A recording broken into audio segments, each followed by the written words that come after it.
घर में शिल्पी के शादी की बात चल रही थी। शिल्पी का जन्म ऐसे घर में हुआ था जहाँ बेटियों को बोझ समझा जाता था। जल्द से जल्द बस उनकी शादी करके निपटारा करो। और ऐसा भी नहीं कि बेटियों की शादी बहुत सोच समझकर उनके भविष्य को ध्यान में रखते हुए की जाती थी। बस काम चलाओ, लड़का मिल जाए और शादी करके बेटे को हटाओ और सारा कुछ बेटों के लिए रहेगा, क्योंकि बेटे ही हमारे कुल के वारिस हैं। ऐसी सोच थी शिल्पी के माता पिता की। शिल्पी कुल 3 भाई बहन थे। शिल्पी, उसकी बहन अवंतिका और उसका भाई प्रकाश। शिल्पी सबसे बड़ी थी, उसके बाद उसका भाई प्रकाश था और सबसे छोटी उसकी बहन अवंतिका थी। पर घर में सिर्फ और सिर्फ प्रकाश की ही पूछ होती थी, क्योंकि वह कुल का वारिस जो था। शिल्पी और अवंतिका अपने माँ बाप के लिए बोझ थे, जिन्हें शादी के पहले तक घर के कामों के लिए इस्तेमाल किया गया, और बस अब शादी करके उन्हें उनके घर भेज देना है, बिना कुछ सोचे समझे। शिल्पी और अवंतिका को पढ़ाया भी इसीलिए जा रहा था ताकि उनकी शादी में कोई दिक्कत ना हो, क्योंकि आजकल हर कोई पढ़ी लिखी लड़की को ही अपने घर की बहू बनाना चाहता है। और शिल्पी ने बस अभी बीए फाइनल ईयर का एग्ज़ाम ही दिया था कि उसकी शादी करने के लिए माता पिता व्याकुल हो गए, और उन्होंने बिना कुछ सोचे समझे एक लड़के से शिल्पी का रिश्ता पक्का कर दिया। लड़का पढ़ा लिखा तो था, लेकिन अभी अपने पैरों पर खड़ा नहीं था। लेकिन शिल्पी के घर वालों को इतना सोचना ही कहाँ था। उन्हें तो बस जल्दी से जल्दी अपनी दोनों बेटियों की शादी करके अपना बोझ कम करना था, वह भी बिना सोचे समझे किसी भी घर में, क्योंकि अच्छे घर में शादी करने के लिए कुछ पैसे खर्च होते, और अपने सारे पैसे तो उन्हें अपने इकलौते बेटे, अपने कुल के वारिस के लिए बचाने थे, जो कि किसी भी लायक नहीं था, क्योंकि उन्होंने बचपन से ही उसे इतना बिगाड़ कर रखा था कि वह बस अपने माँ बाप के पैसे उड़ाना जानता था। काबिलियत तो उसमें कुछ भी नहीं थी। शिल्पी की शादी विवेक से फाइनल हुई थी। विवेक ने ग्रेजुएशन किया था और अभी नौकरी की तैयारी कर रहा था।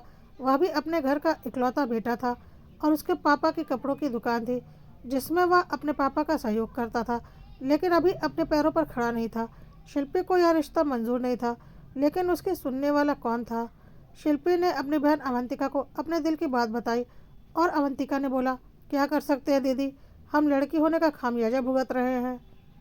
शिल्पी की उसके घर में कुछ भी नहीं सुनी गई, और शिल्पी को विवेक के साथ विदा कर दिया गया, और शिल्पी अपने ससुराल आ गई। उसके कुछ दिनों के बाद शिल्पी के माँ बाप ने अवंतिका की शादी भी तय कर दी। अवंतिका की किस्मत शिल्पी की अपेक्षा थोड़ी तेज़ निकली, और अवंतिका की शादी एक बैंक क्लर्क से फाइनल हो गई। शिल्पी ने अवंतिका से बोला, चल तेरा तो अच्छा है, तेरा पति नौकरी तो करता है। अवंतिका ने बोला, हाँ दीदी, इस बात से थोड़ी संतुष्टि तो है, लेकिन आपका भी कुछ बुरा नहीं है। आखिर जीजा जी अकेले ही तो हैं अपने माता पिता के, तो दुकान तो है ही ना। शिल्पी ने बोला, हाँ बहन, दुकान तो है, लेकिन जानती ही हो वह मम्मी पापा की दुकान है, और हमें उनके हिसाब से ही रहना पड़ता है, क्योंकि विवेक की अभी कोई नौकरी तो लगी नहीं है, पर वह कोशिश कर रहे हैं। और हमारे मम्मी पापा ने कभी अपने बेटियों के बारे में तो सोचा नहीं, उन्हें तो सिर्फ और सिर्फ प्रकाश को ही देखा है। वह तो तेरी किस्मत अच्छी है कि तेरा पति नौकरी करता है, तो तेरे लिए मैं बहुत खुश हूँ। अवंतिका ने बोला, फिक्र मत करो दीदी, जीजा जी की भी जल्द ही अच्छी नौकरी लग जाएगी।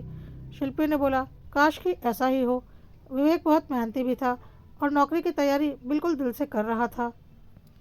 अवंतिका भी विदा होकर अपने ससुराल चली गई।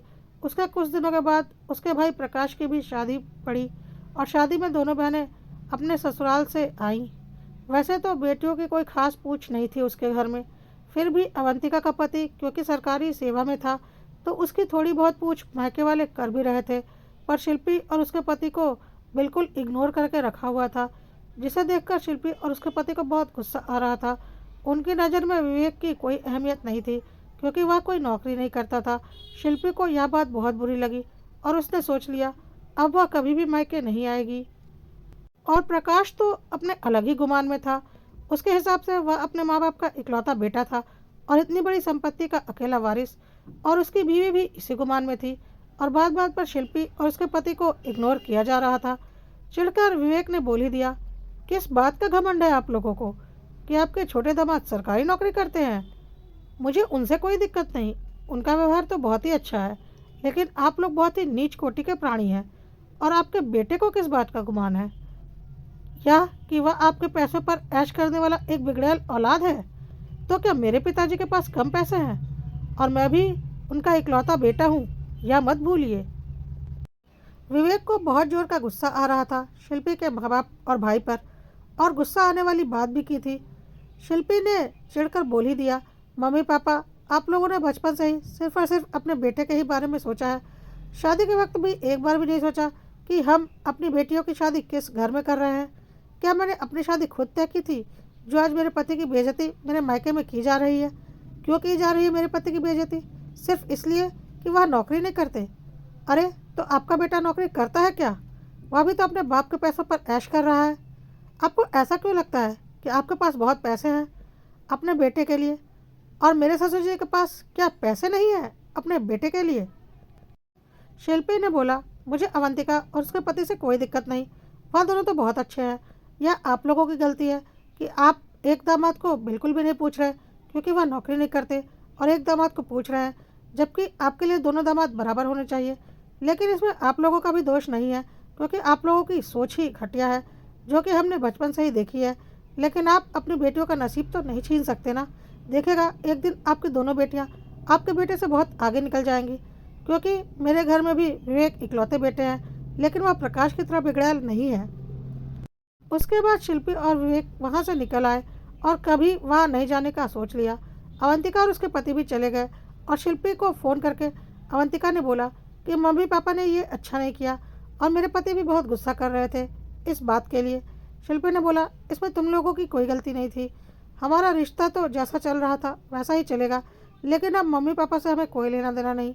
अवंतिका ने बोला, बिल्कुल, जहाँ पति का सम्मान नहीं हो वहाँ बेटी को जाना भी नहीं चाहिए। उधर प्रकाश, उसकी पत्नी और उसके माँ बाप अपने अलग ही घमंड में थे। उन्हें तो वैसे भी बेटियों से कोई मतलब था ही नहीं। विवेक ने घर आकर अपने मम्मी पापा से बोला कि अब मैं 1 साल दुकान पर बिल्कुल नहीं आने वाला। पापा को अकेले ही दुकान संभालनी पड़ेगी। मैं और मेरी पत्नी कोई विशेष ख्वाहिश भी नहीं रखेंगे जिसे आप लोगों को पूरी करनी पड़े। बस यहाँ पर रहना खाना करेंगे, लेकिन अब मुझे एक अच्छी नौकरी चाहिए। मेरी इज्जत का सवाल है। विवेक के माता पिता ने बोला, ठीक है, जैसा तुम्हें ठीक लगे। और विवेक उसी वक्त से जी जान से पढ़ाई में जुट गया, यह सोचकर कि उसे अपने ससुराल वालों को जवाब देना है। शिल्पी ने भी उसका बखूबी साथ दिया, यह बोलकर कि वह अपने सारे शौक मार देगी, कभी 1 रुपया भी विवेक से नहीं मांगेगी। बस वह अपने शौक सपने पूरे कर ले नौकरी पाने के। इधर विवेक अब यूपीएससी की परीक्षा की जी जान से तैयारी कर रहा था। अवंतिका का पति भी डिपार्टमेंटल एग्ज़ाम देकर क्लर्क से मैनेजर बनने की तैयारी कर रहा था, और उधर प्रकाश को कुछ करना तो था नहीं, क्योंकि बचपन से उसने सुना था वह स्कूल का इकलौता वारिस है। उसे तो बस अपने बाप के कमाए हुए पैसे उड़ाने थे, और कोई काबिलियत तो उसमें थी नहीं। इसी सब में 1 साल का वक्त बीत गया। अवंतिका का पति बैंक मैनेजर बन चुका था।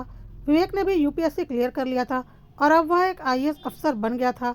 और प्रकाश ने 1 साल में कुछ कमाया तो नहीं, बल्कि रखे हुए पैसे गंवा दिए। आज अवंतिका और शिल्पी बहुत खुश थीं। अवंतिका ने अपनी दीदी शिल्पी को फ़ोन किया और बोला, दीदी बधाई हो, जीजाजी आईएएस ऑफिसर बन गए हैं। आज मैं बहुत खुश हूँ। शिल्पी ने बोला, हाँ अवंतिका, खुश तो मैं भी बहुत हूँ। यह हमारे मायके वालों के मुंह पर करारा तमाचा है कि विवेक आईएएस ऑफिसर बन गए और तुम्हारे पति भी बैंक मैनेजर बन गए हैं, और उनका लाडला बेटा, जो कि किसी लायक नहीं था, जिसे उन्होंने बचपन से ही बस सर पर बिठा कर रखा था हमारी ज़रूरतों को काट कर, वह आज भी किसी लायक नहीं है। कभी हमारे बारे में नहीं सोचा, और अब मैं भी उनके बारे में नहीं सोचती। मेरे लिए वह लोग कोई मायने नहीं रखते। हाँ दीदी, मायने तो वह लोग मेरे लिए भी नहीं रखते, क्योंकि मेरे बारे में भी उन्होंने कब सोचा है, तुम तो जानती ही हो। बस फ़र्क इतना हुआ कि नसीब से मेरी शादी एक नौकरी वाले लड़के से हो गई थी, जिसकी वजह से प्रकाश की शादी में मेरे पति की उन लोगों ने थोड़ी बहुत इज्जत की थी। लेकिन जीजाजी के साथ जो कुछ भी किया था, वह देखने के बाद मैं और मेरे पति आज तक उस घर में दोबारा नहीं गए हैं, क्योंकि उन्हें भी बहुत अच्छे से पता चल चुका है कि हमारे मायके में बेटियों की कितनी इज्जत होती है। शिल्पी ने बोला, बिल्कुल, और अब हमें कभी वहाँ जाना भी नहीं है। मैं तो भूल भी चुकी हूँ कि मेरे कोई माँ बाप भाई भाभी हैं। शिल्पी ने अवंतिका से बोला, अवंतिका, तेरे जीजाजी के आईएएस बनने की खुशी में जल्द ही मैं एक बहुत बड़ी पार्टी देने वाली हूँ, तैयार कर ले जीजाजी को पार्टी में आने के लिए। अवंतिका ने बोला, बिल्कुल दीदी, हम जरूर आएंगे। कुछ दिनों के बाद शिल्पी ने एक बहुत बड़ी पार्टी दी, जिसमें उसने सारे रिश्तेदारों को बुलाया, लेकिन अपने मायके से किसी को भी नहीं बुलाया। वहाँ पर कुछ लोगों ने बातें भी बनाई कि तुम्हारे मम्मी पापा भाई भाभी नहीं आए। तो शिल्पी ने बोला, कौन? मैं नहीं जानती, मेरे कोई मम्मी पापा भाई भाभी नहीं हैं। और सब चुप हो गए। शिल्पी के मायके में भी इस बात की खबर थी कि शिल्पी ने पार्टी दी है और उन्हें नहीं बुलाया। और शिल्पी के मायके में यह बात भी पता थी कि विवेक, उनका बड़ा दामाद, अब एक आईएएस ऑफिसर बन चुका है। और आईएएस ऑफिसर क्या होता है यह बात तो सब अच्छे से जानते हैं। और साथ ही साथ छोटा दामाद भी बैंक मैनेजर बन चुका है। और शिल्पी के माँ बाप को यह बात बहुत अच्छे से समझ में आ चुकी थी कि अब शिल्पी और अवंतिका उनके प्यारे बेटे प्रकाश और उसकी पत्नी से बहुत ऊपर जा चुके हैं। जिन बेटियों को उन्होंने कभी कुछ नहीं समझा, वह बेटियां आज उनके बेटे से बहुत आगे निकल चुकी हैं। स्वार्थी तो शिल्पी के माता पिता भाई भाभी थे ही, और अब वह वापस शिल्पी और अवंतिका के साथ संबंध अच्छे करना चाहते थे। उन लोगों ने एक दो बार कोशिश भी की शिल्पी और अवंतिका से फ़ोन पर बात करने की, लेकिन शिल्पी और अवंतिका ने उन लोगों को कोई घास नहीं डाला। वह बहुत अच्छे से समझ रही थी कि जिन माँ बाप ने आज तक उन्हें नहीं पूछा, वह आज क्यों उनके साथ संबंध अच्छा करना चाहते हैं। वह उनकी पूछ नहीं कर रहे, बल्कि उनके पतियों के रुतबे की पूछ कर रहे हैं। और अब शिल्पी और अवंतिका को अपने माँ बाप भाई भाभी से कुछ भी लेना देना नहीं था, इसलिए उन लोगों की सारी कोशिश बेकार हो गई। इधर प्रकाश कुछ करता तो था नहीं, उसने काफ़ी कुछ संपत्ति बर्बाद कर दी थी और बेच भी दी थी। अब घर में परेशानियां आनी शुरू हो चुकी थीं। अब प्रकाश के माँ बाप को लगा कि अब अगर प्रकाश ने रखा हुआ पैसा उड़ाया तो खाने के भी लाले पड़ जाएंगे। और उन्होंने प्रकाश को समझाया, देख बेटा, अब तुझे कुछ काम धंधा करना पड़ेगा, रखा हुआ धन कितने दिनों खाएगा। प्रकाश ने बोला, लेकिन क्या काम करूं, मुझे तो कुछ भी नहीं आता, और इन सब के जिम्मेदार आप लोग ही हो। आप लोगों ने हमेशा मुझसे यही बोला कि मैं स्कूल का इकलौता वारिस हूँ, मुझे कुछ भी करने की ज़रूरत नहीं, मेरे पास बहुत कुछ है, और मैं वैसा ही बनता गया। अगर आप लोगों ने मुझसे बोला होता कि तुझे अपनी ज़िंदगी चलाने के लिए कुछ काम धंधा करना पड़ेगा, तो मेरी सोच भी वैसी ही हुई होती ना। आखिर विवेक जीजाजी भी तो अपने कुल के इकलौते वारिस हैं, और उनके पापा की भी तो एक अच्छी खासी कपड़ों की दुकान है। फिर भी आज वह एक आईएएस ऑफिसर बन चुके हैं, क्योंकि उनके मम्मी पापा ने उन्हें इसी तरह से पाला। आपकी तरह यह नहीं बोला कि तुम्हें काम करने की क्या ज़रूरत। प्रकाश के माता पिता ने बोला, बात तो तू ठीक कह रहा है बेटा, हमारी गलती तो है, और साथ ही साथ हमारा एक गुनाह भी है कि हमने अपने बेटियों को कभी भी उनका हक नहीं दिया, बस एक बोझ समझा और बोझ समझकर पाला, और एक बोझ समझकर ही विदा कर दिया। अब उस पाप का हर्जाना हमें भोगना तो पड़ेगा ही, ऊपर से शादी के बाद भी दामाद की बेइज्जती की। प्रकाश ने बोला, हाँ मम्मी पापा, आप लोगों ने शुरू से ही शिल्पी दीदी और अवंतिका के साथ भेदभाव किया है, और मैं भी उनके साथ ऐसा ही करने लगा। और आज देखो दोनों हमसे कितना आगे हैं, और अब हमसे कोई रिश्ता भी नहीं रखना चाहती। क्यों रखेंगे वह रिश्ता, हमने कब उनकी मान इज्जत की है। प्रकाश के माँ बाप ने बोला, हाँ, लेकिन अब हमें उनकी ज़रूरत है, तो मान मनवल तो करनी ही पड़ेगी, क्योंकि अब तुझे कुछ काम धंधा तो करना ही पड़ेगा आगे की ज़िंदगी के गुजर बसर के लिए। एक काम कर, तू अवंतिका के पति से बैंक में जाकर मिल और कुछ लोन की बात कर, जिससे कुछ बिजनेस शुरू कर सके। प्रकाश ने बोला, ठीक है, मैं कल देखता हूँ। अगले दिन प्रकाश अवंतिका के पति से बैंक में जाकर मिला और लोन की बात की। अवंतिका के पति ने साफ मना कर दिया और बोला, इसमें मैं आपकी कोई मदद नहीं कर सकता, यह एक सरकारी प्रक्रिया है और आपको उसी के अनुसार लोन मिलेगा, और आप जाकर वहां पूछताछ काउंटर पर पता कर लीजिए और सारी फॉर्मेलिटी पूरी करके लोन के लिए अप्लाई कर दीजिए। यदि उचित हुआ तो आपका लोन पास कर दिया जाएगा। इससे ज़्यादा मैं आपकी कोई मदद नहीं कर सकता, क्योंकि मैं यहाँ पर एक कर्मचारी हूँ, ना कि आपका कोई रिश्तेदार। और प्रकाश ने लोन के लिए अप्लाई कर दिया और चुपचाप घर वापस आ गया। प्रकाश ने आज तक कोई काम धंधा तो किया नहीं था, ना ही उसके पास कोई डिग्री थी, और ना ही कोई बाहरी आदमी उसकी गारंटी लेने को तैयार था। इसलिए प्रकाश का लोन अप्रूव नहीं हुआ, बल्कि रिजेक्ट कर दिया गया। प्रकाश ने एक बार फिर अवंतिका के पति से बात करने की कोशिश की, लेकिन उसने साफ मना कर दिया, और प्रकाश अपना समूह लेकर घर आ गया और अपने माँ बाप को सारी बात बताई। कोई भी बाहरी आदमी प्रकाश का गारंटर बनने को तैयार ही नहीं था, इसलिए लोन अप्रूव होने में बहुत मुश्किल थी। अब उनके पास एक ही रास्ता बचा था, और वो था विवेक। प्रकाश उनसे मिलने की सोचने लगा। प्रकाश ने बहुत कोशिश की अपने विवेक जीजाजी से मिलने की, लेकिन विवेक अब एक आईएएस ऑफिसर बन चुका था और उससे मिलना इतना आसान नहीं था। हर बार प्रकाश को विवेक के ऑफिस से बाहर निकाल दिया गया और बोला गया, अपॉइंटमेंट लेकर आओ। प्रकाश ने अपॉइंटमेंट भी लिया, लेकिन उसकी अपॉइंटमेंट 1 महीने के बाद की फिक्स हुई।